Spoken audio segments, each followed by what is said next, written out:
gonna get started.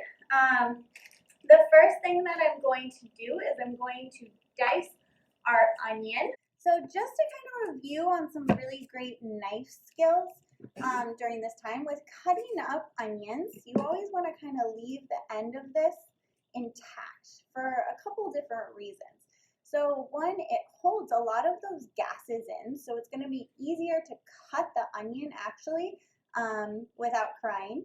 And another thing, it also holds it together, so we're going to get an easier dice with it than if we kind of cut it up and it could all fall apart. So the first thing you want to do, always make sure, hold your knife up here on this part. Then it really becomes an extension of your hand. Instead of back here, there's a little too much weight behind and in front, and it's not as much balance. So really grab the knife up here with your thumb and forefinger, and then we're just going to slice right through, and you always want to make sure your hand is in a claw formation. This allows kind of the knife to go up against your knuckle right here, but not slice through your finger, which we don't want that to happen. So keep it in a claw, and we'll just slice it right in half. So we're only going to use half of our onion today, so we can kind of put the other one to the side. We'll wipe off the little extra parts of it. So we can cut off this little front area.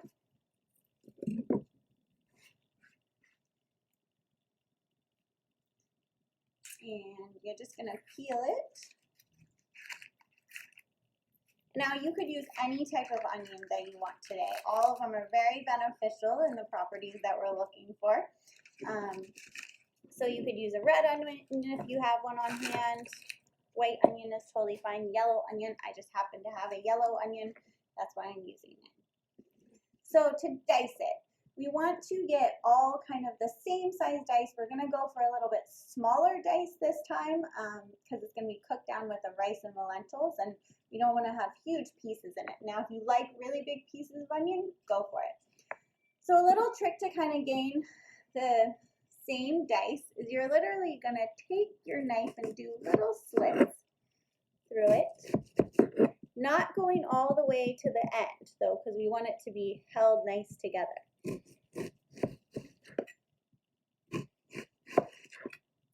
So we just do our nice little slices, keeping your hand in that claw.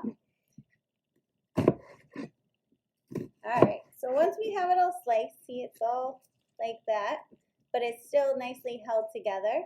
Then we're just gonna go straight, put your hand flat on top, and you'll just go right through like that. Now when we cut down, see I'm gonna go this way. We're gonna have all nice even dices, and it kind of saves us a little bit of time because everything's already nice and diced. If you want to kind of make sure that it's all the same, you can always kind of do one little run through, and then you have your diced onion. After we have our onion sliced up, we're actually going to get started with the cooking process. So I have a nice medium-sized saucepan that I'm going to heat over medium-ish, medium-high heat. And I'm just going to add a little bit of olive oil. You could add any oil that you want. And I'm just going to add enough just to kind of coat the bottom of my pan. So we're going to let that heat up for a second.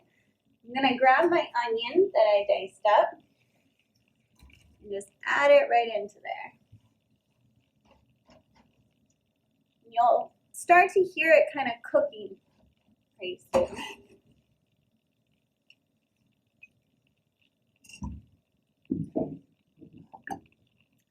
So we'll just kind of toss it around, get it coated.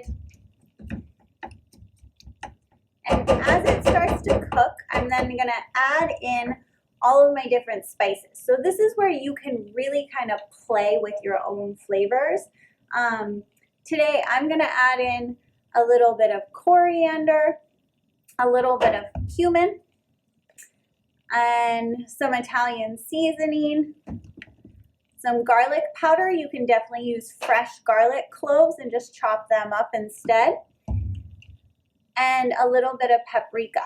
If you want to make this spicy, you could add in some cayenne or some chili powder.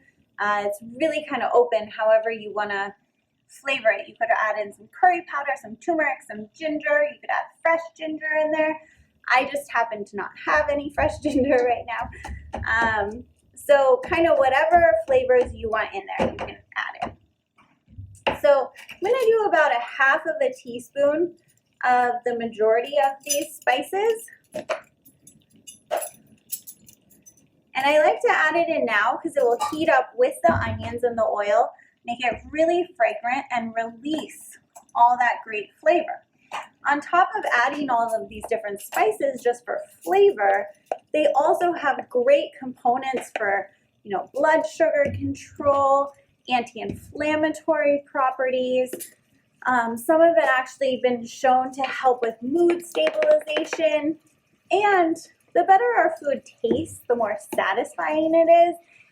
And that alone can really help during a time like this when, we're all kind of stuck in our homes, not able to go out to eat as much or run around as much. And this can be something that can be really comforting for us.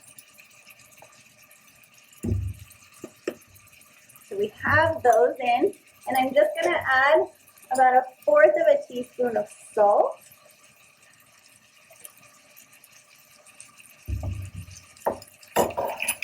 All right, so it starts to cook.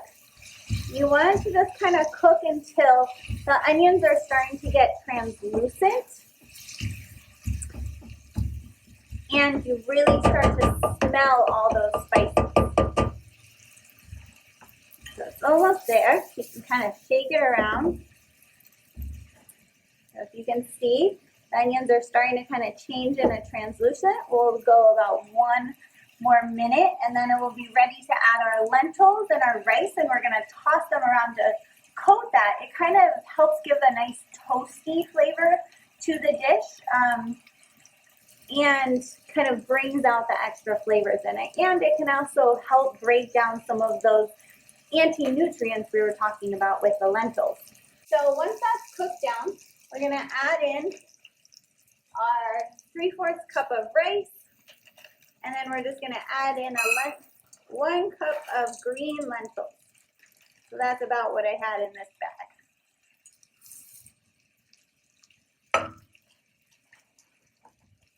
And then we are just going to toss them around.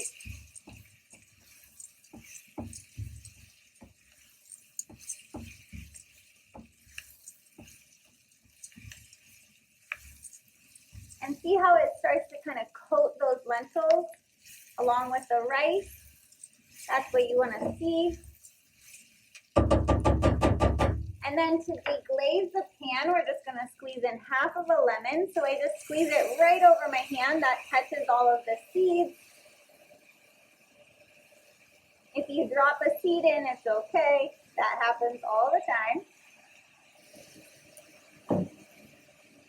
So this is going to kind of help break down some of those components. It also helps get any of those nice, yummy caramelized bits off the bottom. And now we're going to add in 3½ cups of water. You could use stock. You could use different flavorings with it. If you have bouillon soups, you could do that.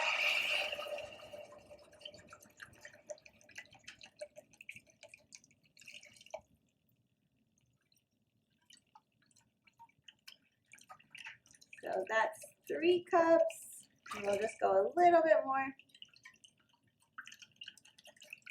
All right. You have the liquid in. We're going to give it one last stir, kind of get everything all brought together.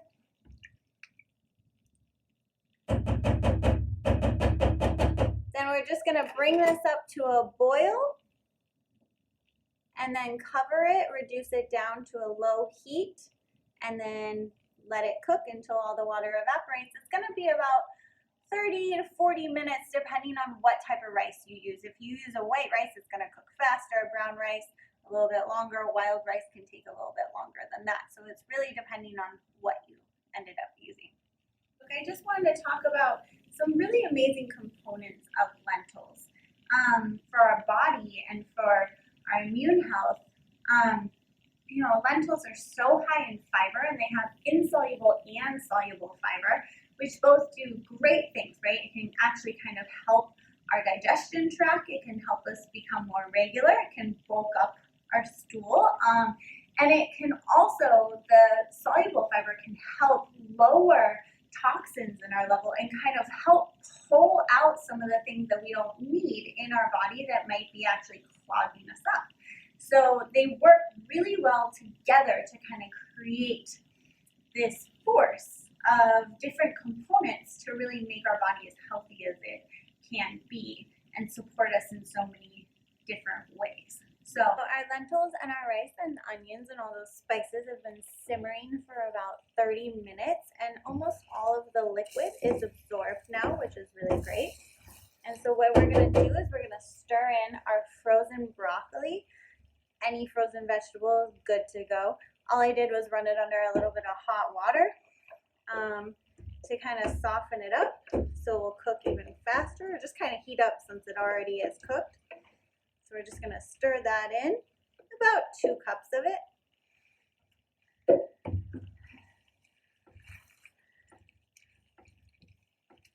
you go. And then we're just going to cover this, let it kind of heat through for another like 2 to 3 minutes, and then it'll be ready to eat.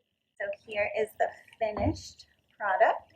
You just kind of stir it around, and all you want to do is give it a little taste, and you can adjust the seasoning.